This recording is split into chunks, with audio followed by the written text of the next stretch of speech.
assistant director रे 36 rank hold करछन सो आपन को स्किल टेस्ट एजुकेशन आपन केमती हेल्प कला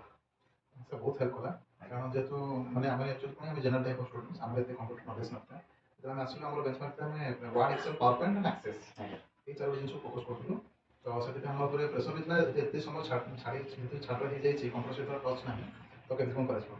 बट फाइनली एजुकेशन को आसला पर गोटे मास भीतर मतलब जे गोटे मास को बहुत नहीं 15 टू 20 डेज भीतर सेटा आसला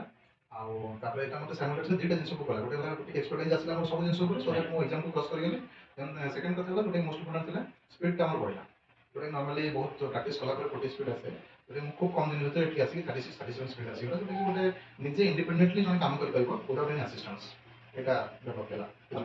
अपन जेतले एग्जाम देले अपन पैटर्न त मैं डिफरेंट वे प्रैक्टिस करथिले बट एग्जाम को दिन में ऑनलाइन में प्रैक्टिस करथिले तो से जिंसटा बहुत हेल्प करछ तो सेटा अपन केमती गला सिस्टेम जैसे हमको जे तुम ऑलरेडी टच थे जूनियर एग्जीक्यूटिव एग्जाम पाई तो रियल एग्जाम जो परवर्त में आसला 7 ରୁ 10 दिन टाइम थिला एते कम समय में मो सांग सब हड़बड़ गेले कोन करे कोन नै किंतु मत मोर हड़बड़ नै मत मोर ऑलरेडी वर्ड एक्सेल पार्ट में आइडिया आसला कि एक्सेस ऊपर थिला स्पीड ऊपर थिला एटा थिला ना मते एटीएल पे स्पीड रो आवश्यकता नथिला नॉर्मल थिला किंतु ओवरऑल मते बहुत हेल्प मिलला तो 10 15 दिन भीतर मो आसी हां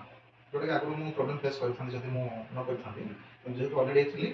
15 डेज 20 डेज भीतर मो सेट आसी गला मो तक आराम से फेस कर yes thank you sir thank you